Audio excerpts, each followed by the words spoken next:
What's up, man? Bienvenue sur la chaîne, gros. Tu connais, c'est parti pour les courses info mercato de cette journée, mon gars. Let's go. Alors, les amis, on va commencer avec l'actu qui a fait la une toute la journée. Zinedine Zidane au PSG, les gars. Franchement, là, les frérots du PSG, vous êtes contents parce que Askip Zidane va arriver au PSG. Mais là, je vais vous donner une news qui va vous décourager parce que Luis Campos, le nouveau directeur sportif du PSG, voilà, on a tous pris connaissance comme quoi l'un de ses premiers objectifs, c'était de remplacer le coach du PSG. On avait des rumeurs comme quoi José Mourinho allait arriver au PSG, du fait que Luis Campos et José Mourinho, ils ont une bonne relation. Ou encore Christophe Galtier, parce que Luis Campos, il a été aussi du côté de Lille. Donc du coup, on savait tous que Mauricio Pochettino n'allait pas être l'entraîneur du PSG de la saison prochaine. Mais les gars, Luis Campos aurait fait de Christophe Galtier sa priorité pour prendre la succession de Mauricio Pochettino. Luis Campos a du pain sur la planche. Officiellement intronisé comme directeur sportif du Paris Saint-Germain,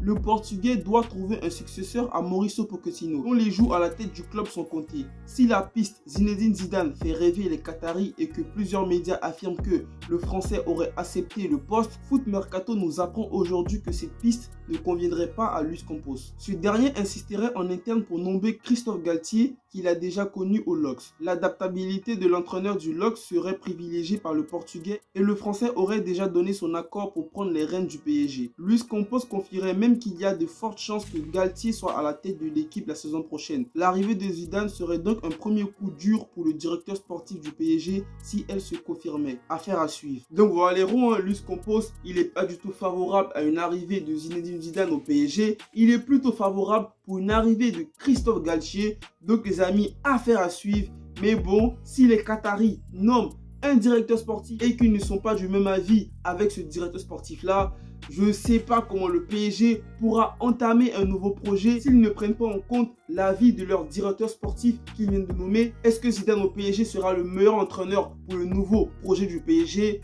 Les supporters parisiens diront que oui, d'autres qui ragent diront que non. Même pour moi, je suis un peu mitigé parce que au niveau du PSG, on a eu aussi quand même des grands clubs. Carlo Ancelotti, Laurent Blanc, voilà, ça n'a pas vraiment donné grand chose. Est-ce que Zidane pourra transformer le PSG en Champions League? Parce que ouais, s'il arrive au PSG, c'est pour la Champions League les gars. Donc on verra les gars. Mais en tout cas, affaire à suivre. On continue avec une deuxième info concernant le Paris Saint-Germain au niveau défensif les gars. Comme vous le savez, Kimpembe, lors d'une conférence de presse, a fait part, voilà, comme quoi s'il y avait une offre très intéressante venant de notre club, il allait y réfléchir, qu'il n'était pas vraiment sûr de rester au PSG les gars. Donc le PSG a pris les devants concernant un potentiel remplaçant pour Kimpembe les gars.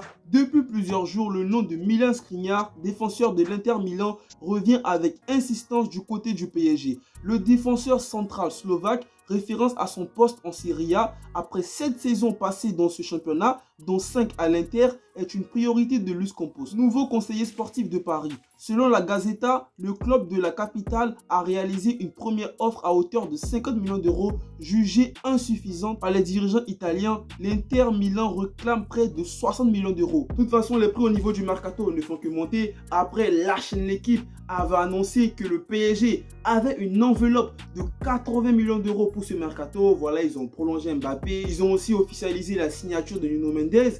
Mais les amis, 80 millions d'euros pour le PSG pour ce mercato. L'Inter Milan demande 70 millions d'euros pour Milan Skriniar. Est-ce que le PSG va les mettre ou est-ce que le PSG va encore augmenter son budget de transfert les gars? À voir. Mais après aussi, si Kimpembe il part du PSG, je pense qu'ils vont recruter une belle somme et investir cet argent là sur Milan Skriniar. Je pense que voilà un défenseur qui a passé plus de 5 saisons en Serie A, il a de l'expérience. Donc, je pense que quand même ce sera une très bonne entrée pour le PSG, les gars.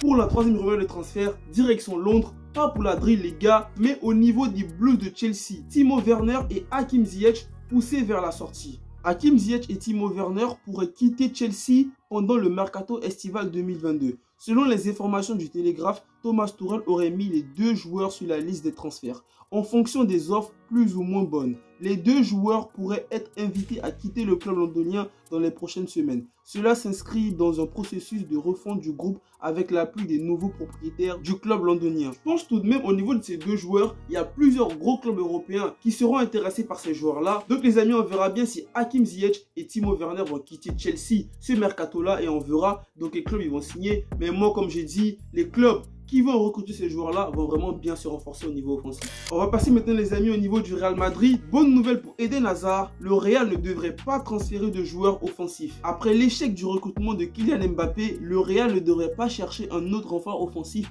pour la saison prochaine, alors que le nom de Raheem Sterling, Manchester City, circule dans la capitale espagnole. La radio Copé affirme que la Casablanca ne signerait finalement aucun attaquant cet été. Est-ce que pour vous les amis, vous pensez que cet été le Real ne doit pas recruter au niveau offensif? C'est vrai que voilà, ils ont voulu faire Mbappé, le PSG, tu connais, ils ont stoppé ce dossier-là. Après, il y a aussi le transfert de Tchouaméni qui va être officialisé, je pense, dans pas longtemps. Hazard, titulaire au Real de Madrid. Moi, je pense que les gars, Carlo Ancelotti est loin de cette idée-là.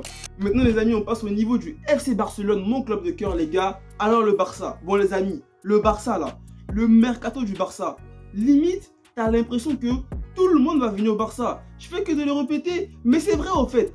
On dit Lewandowski, on dit Bernardo Silva, on dit Rafinha, ça parle de Mané, ça parle de Salah. Et là aujourd'hui les amis, on parle de Ruben Neves de Wolverhampton les gars. Le Barça s'est penché sur le cas Ruben Neves.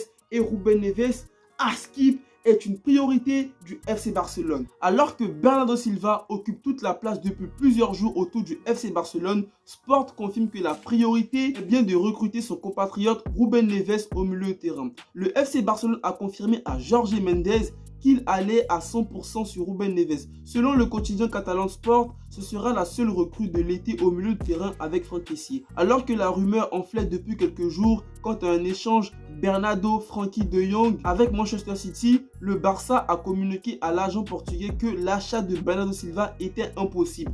J'avais dit hier les gars que Bernardo Silva au Barça, ça allait être compliqué. Parce que le mec, déjà, il est titulaire indiscutable à Man City.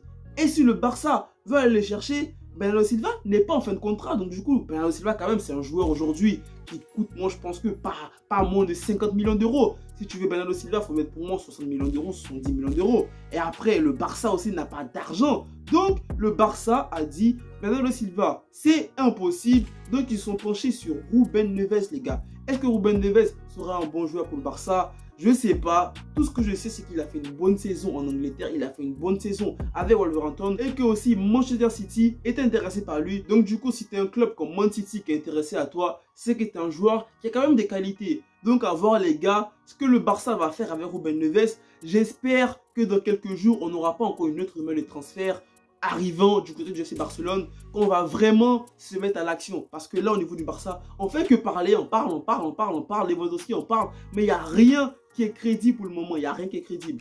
Pour la dernière fois, on va terminer avec le FC Barcelone, les amis. Voilà, au moins là, une info crédible.